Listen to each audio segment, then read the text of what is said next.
Okay, so another update on the trim job. This there's videos released prior to this on this particular trim job. If you check my channel, you'll see. I mean, there's videos about all kinds of different stuff related to construction, not just trim. Yeah, all the different trades. But this one happens to be my house to live in, so I'm getting a little more carried away with the trim. It's very time consuming. I mean, it's a lot of little pieces of wood, you know. I mean, just laying it all out and, you know, cutting all the trim and yeah, it's time consuming, you know. And this is paint grade. I mean, if it was stain grade where everything has to fit, like, you know, stain grade, you can't have like a joint like that. I don't have a lot of joints like that. Most of them are tighter, but you know, everything has to be perfect, right? So you can't even have this. But with paint grade, of course, they're gonna caulk it. So I won't even be this far along. And I've been here for over a month, working every day. Well, pretty much every day.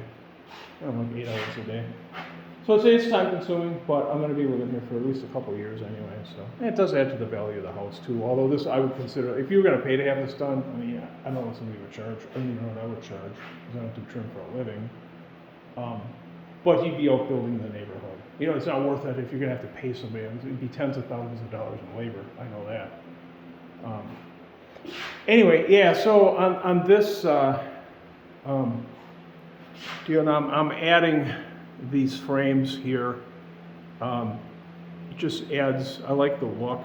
Now these frames, they're just applied to the drywall. I use like brads, so 1.25 inch, 1.5 brads.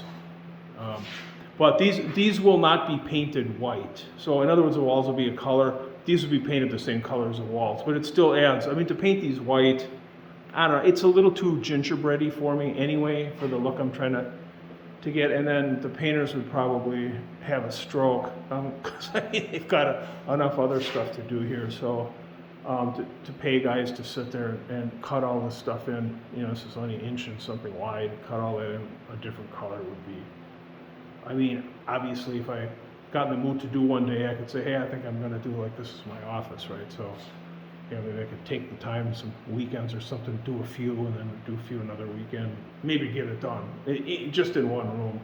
But anyway, yeah. So, but it adds a nice look. And then I also added I added this one. This is a room with 10-foot ceiling, so it's down about 6 inches from the crown molding. Basically lines up at the top of this. And it's the same panel mold that I'm using to, you know, it's this same panel mold here. Yeah, and the reason I did that is when I have them paint the rooms, I have the option of painting this molding and then this drywall and this crown molding all in oil-based white to make it appear a larger, you know, as a larger crown molding. You know, it's kind of like fools the eye, as they say. So. Or you could paint, you know, the wall color up to the crown molding, just paint the crown molding white. But if you bring it down to here, it gives you the impression you got this really big crown molding. This is like an 8 inch, I think it's actually 7.5 inch here itself. You know, so you'd have the look of a crown molding that would be over a foot wide. So I have the choice. I may do some rooms that way. I may do all of them that way. I'm not sure yet. I'll see how it goes. Just, you know, I might have to do one room that way. And yeah, I think I like that look, and do the other rooms that way, because I'm going to put this in all the rooms. Yeah. So anyway, yeah. So that's an option. And then doing these details, I mean, you could make them all the same size. I kind of like this look a little better. There's many different ways you can do this, especially when you're doing it floor to ceiling. Now I've got all this detail here, so I'm only doing it up above. But if you go online and you Google like wall paneling ideas or something like that, you'll be able to see a lot of different ideas. I mean, I can't explain all. It's easier just to Google it and then just click on images and look at all the different ways of doing it.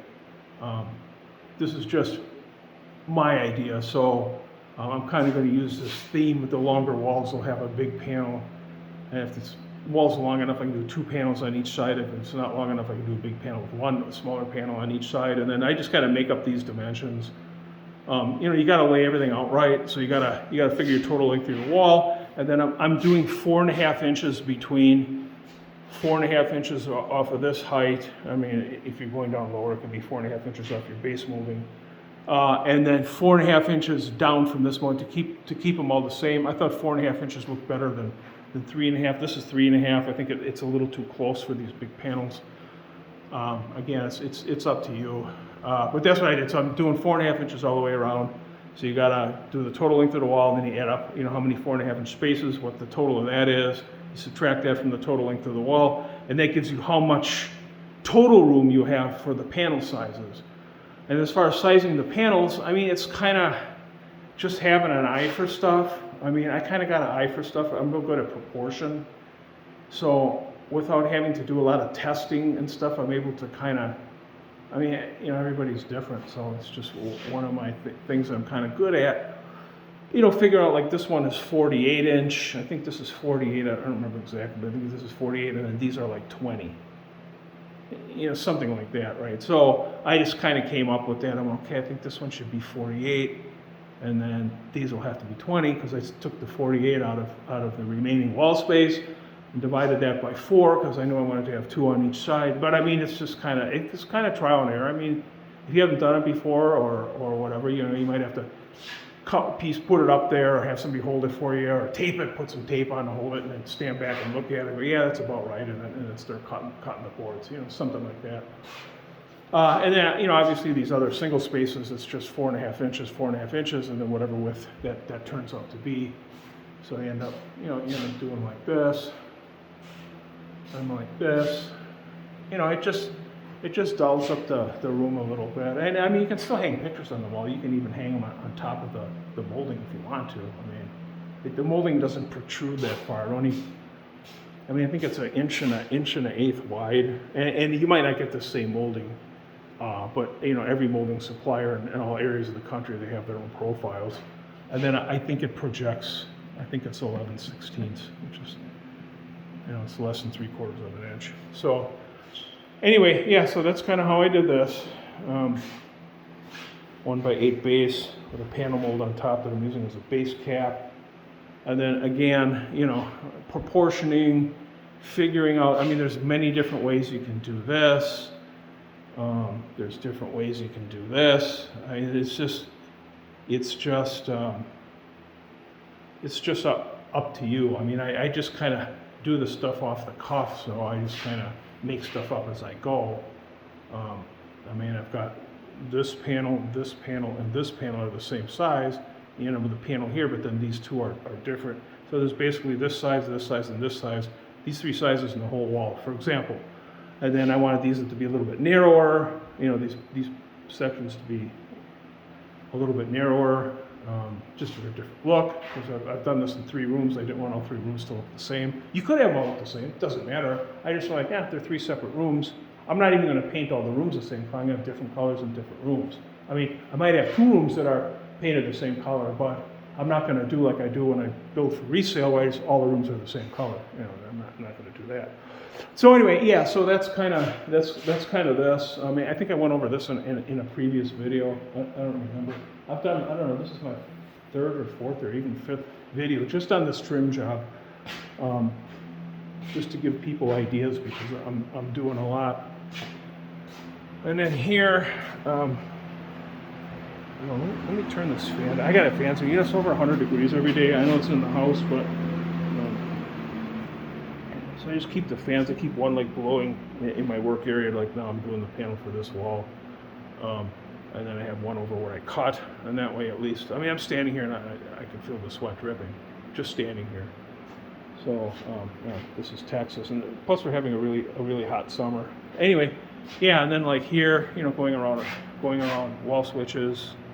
I think I did it. Did I do it here too? Yeah, I must have done it here because it's kind of, yeah, see, I did it here too. And what I do is I decided that from the box over 1.25 inches is a good amount. So I keep that the same this way too. So from the edge of the box to the molding is 1.25 inches. The same on this side. And then I'll keep that theme throughout the house. Because I'm going to do this panel detail, this upper panel detail in a few more rooms. Basically, I'm going to do it in here, the office, this here meaning this entry hall, this great room area here, or family kitchen combo, whatever they call it, a great room, some people, and then the master bedroom. And I'm not going to do it like in here. Here I did a more basic, even a molding package. I didn't. This is the second. It's actually third bedroom. The office is technically a bedroom, and then there's the master. So anyway, yeah. So, but I'm, so I've got quite a bit more to do. See, I even did it here too. Panel detail here. Yeah. So then I just chose 1.25 inches. Because you're going to have your plastic plates going to fit on there, but I keep it consistent. So every room that I have to go around light switches, I'm gonna have it 1.25 inches, and so then you gotta. It looks nice when it's done when you got to do little things like that. It's like going around the electrical boxes. Sometimes you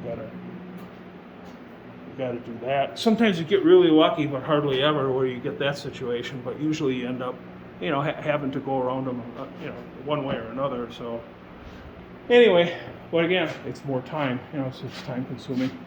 So that's kind of what I'm doing here. Here now I've got 12-foot ceiling, so I think this little molding is down from the crown. Instead of 6 inches, I think it's about 8 inches because the ceilings are taller. So I decided that 8 inches looks about right. So if this gets painted from here up in white, then it'll look like, I have an 8 and an 8, so basically a 16-inch crown molding, for example.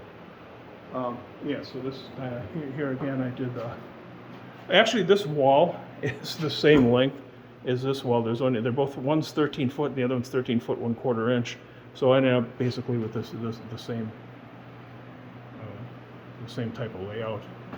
Down here, the wall's a bit shorter. This one's like 9 foot, so maybe I'll have the center panel and one on each side. I'll have to lay it out and see. I'll have to see what, or it might be a smaller center panel with 2 smaller ones on each side. We'll see how it lays out, because it has to be proportionate. You don't want to do anything that doesn't look right aesthetically. Let's see what else. Yeah, that's kind of that. And then on these plinth blocks, these lower ones are plinth. They're called plinth blocks. Now I made these. Because they have them made really expensive. So when I ordered, this is custom, this is custom trim. It's 4 3/4 by, some of it's 13/16 and some is 1 3/16. It just depends on whether I have a panel wall or this paneled wall here or no paneled wall.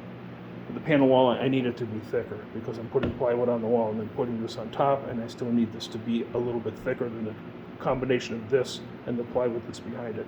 So I had to have it a little bit thicker.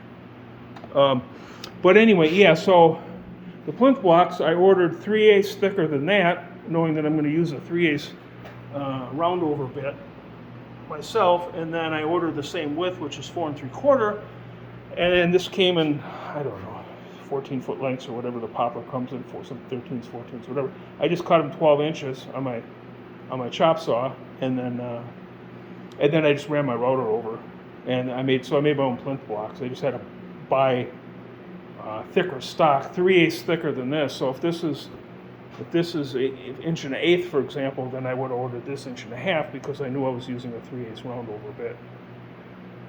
So that it ends up looking like that. But then what happens is you have, so you end up, you've got your now this is out from this another 11/16 because this is on top of this, so you end up out pretty far, and you don't want to see this. You don't want this situation, and to cut it back like that here and here looks kind of hokey. So what I came up with is I bought some extra windowsill stock, which is 5 1/4 by 11/16, finger jointed, and then I made these. So I ripped them down to 4 3/4, the same width as this, and then they're 11/16 thick. And then I ran the 3/8 bit over it. In the rooms where I have this and also this, what I had to do is so I'll add this one on here, right? I figured out a decent height. Well, so I just want to stay. Anyway, yeah, so that takes care of this here, but then I still needed to add another one down here so that we end up, it's hard to see, but so we end up, thicker than the base molding. basically. So you end up with that. Well, here I actually have installed some. So see here it is. I installed it here. So you end up pretty thick at the bottom, but it's the way to handle. Even here, of course, there's no base molding, but you got to keep everything uniform. So I even did it in this corner here, over here, wherever I needed to. So that was a way of dealing with that situation. So the reason I bought the windowsill stock is if I buy 1x6 finger jointed, which is 5.5 by 11/16, it's like twice the price, I don't know why, of 5.25 inch windowsill stock, which is 5.25 inches wide, and then it's got this little molded front. So it's half the price of just getting 1x6 finger jointed. It's essentially the same thing. I'm ripping it down to 4 3/4. So I bought windowsill stock and 5.25, because they make 5.25, 6.25, 7.25. I bought 5.25, and then I just ripped off a 1/2 inch. I ripped off the molded front and ended up with this. So, but anyway, that's a way I came up with dealing with the situation where you're building stuff out so much. And to have something like this made out of one piece of wood, I mean, it would just, they'd probably be $30 a piece or some crazy price, right? Because you'd have to have somebody make it. So it's easier to buy the thick stock to make your regular plinth blocks and then just build out on top of it with some less, I mean, this other stuff's maybe $1 a foot, something like that. So anyway, yeah, so that's, I mean, most people aren't going to do a trim job like this. You're not going to end up with that situation. I mean, most people that trim out a house, you're going to end up with just, if you want to do a plinth block, you're going to end up with a single plinth block like that. You're not going to be building your other material out so far that you need to pad out your plinth blocks. I mean, back in the Victorian days and stuff, when they were doing all these kind of details in houses, they were making all this stuff. I mean, you would just go, they'd have a catalog with 100 different plinth blocks, even more. I mean, I've got some old millwork catalogs from the 1800s, and they just have hundreds of plinth blocks, for example, or even the ones that go up at the top. They used to use those corner blocks with the rosette in the middle. There was like hundreds of different patterns. So you just pick what you wanted. You could get really thick. They made up, but now they don't. Now it all has to be custom made because it's not in style anymore. So I to try to get it done as inexpensively as possible, especially being that this is paint grade. It doesn't matter if you mix different materials; it's all going to be painted. That was my solution to deal with this situation here, for example. So it's something to think about. Like I said, if you want to get carried away and do a trim job like this, if you got a couple months of spare time. Not that I really have spare time, but I'm a home builder, so most of my stuff gets hired unless I happen to. A couple houses I framed, made some YouTube videos. I don't normally do that because 62 years old is not efficient age for framing. But anyway, on this house, I'm kind of having some fun, so I guess I'm getting a little carried away. So anyway, yeah. So, see here in this bedroom here. See here, I have a little bit different base. I don't have the thick one at the bottom, so I've only got this is the master. I've just got to do this one to deal with this situation here, right? So I just have to add one. And then here in the bathroom, and a couple other rooms, and a couple other bathrooms. I think that third bedroom, not the office, but the third bedroom where there's no paneling on the wall. See there, the plinth block is fine as it is. I mean, it's thicker than this protrudes, so I didn't have to do anything, just use them like that. And that's mostly, I mean, if you do this yourself, and you don't get too carried away, and you just want to trim out the walls a little different or whatever, you make your own plinth blocks, you can end up like this situation here. You just make the plinth blocks. I mean, when I was building expensive houses in a higher end neighborhood, and not to mention California, I mean, the guy got way carried away, but we won't go into all that. And I wasn't doing it; I was hiring it all done. These were multi-million-dollar homes, and everything was solid wood and stain grade and so on and so forth. Anyway, I was doing the plinth block detail. So I was doing, just like I showed you in that in that bathroom there, just a single plinth block with this type of a trim job on it. And of course, it all got painted. It's paint grade. Because in Texas, to get into stain grade wood, you have to get into some pretty expensive homes because, real estate's pretty cheap here. So it gives a really nice look, and people aren't used to seeing it. People are not used to seeing like plinth blocks. Most people don't even know what they are. I know you can buy them already made, like at Home Depot. Those are usually really narrow, though. They're made for smaller trim, like 3-inch wide or 2.5-inch wide trim. But think about it. It's something to think about. Even if you're building for resale, is to have some custom molding made. I mean, this is 4 3/4, and then I have them do an 1/8-inch round over on it. It's just a flat casing with an 1/8-inch round over, and then whatever thickness you decide you want to do. And then this is a parting bead. They make this stock, so I don't have to have it made, but it's basically, it's just a bull nose in front by, I think it's 1.5 inches by 5/8 or 11/16, and then it's just a bull nose in front. And then here I use MDF. There's no point in buying flat stock because it's going to get painted. MDF is cheaper. I think it's a 1x8. And then I had this custom made. It's called a lintel mold. It's I don't know if I have it. Oh, here it is. So this is it here. Basically, I think it's 1 3/8, 1.5 by 2.5. And this is a stock profile. The molding company I buy from Houston Hardwoods, and they have thousands of profiles where people have paid to have knives ground to match existing molding, and then they keep the knife. So then they put it in their inventory, and then all you have to pay for is to set the knife up in the machine. They charge a setup fee, and then they'll run the stuff for whatever, I mean, like I said, they have, I don't know if they have thousands, but they probably have 1,000 different profiles, all different kinds of moldings.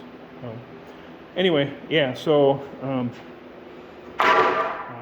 you can have somebody do that. You may spend a few $100s in setup fees and maybe some extra because it's custom molding, but it really dresses the house up. Even if you don't get as extensive as all this, if you just want to do these type of trim packages around your doors, kind of old school, looks kind of nice. These are 8-foot doors because I got tall ceilings. Also, I ordered solid core doors because usually these are hollow core, but you can get a solid core version. It's like $60 a door more, and you can feel it. I mean, even people that come over here to see what I'm doing. Like neighbors stop by or whatever. They open. Oh, these doors feel heavy. It's like, yeah, because they're solid core. So I think they're filled up with.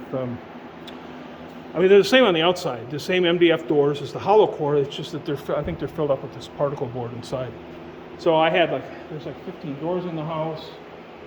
So $60. It's like $900 more for the whole house, and I've got solid core. You feel like it feels like you're opening a door instead of a feather.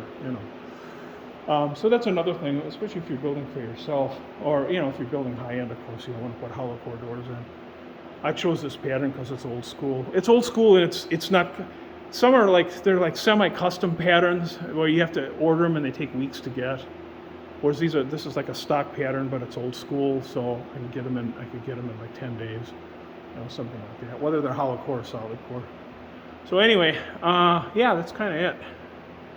At least for now. I'm gonna be tearing this up. I don't like it. After I got all this trimmed on, I was like, this doesn't look right. So I'm gonna be cutting it off, and I don't know. I think I'm gonna buy some big corbels, the real big ones.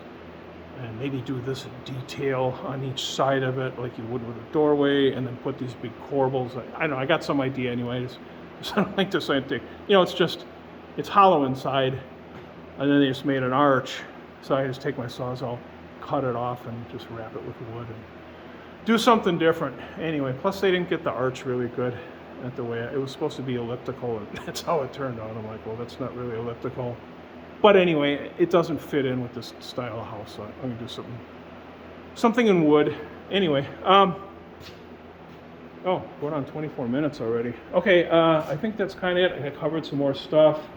If you watched the other videos before this one, maybe you got some more ideas.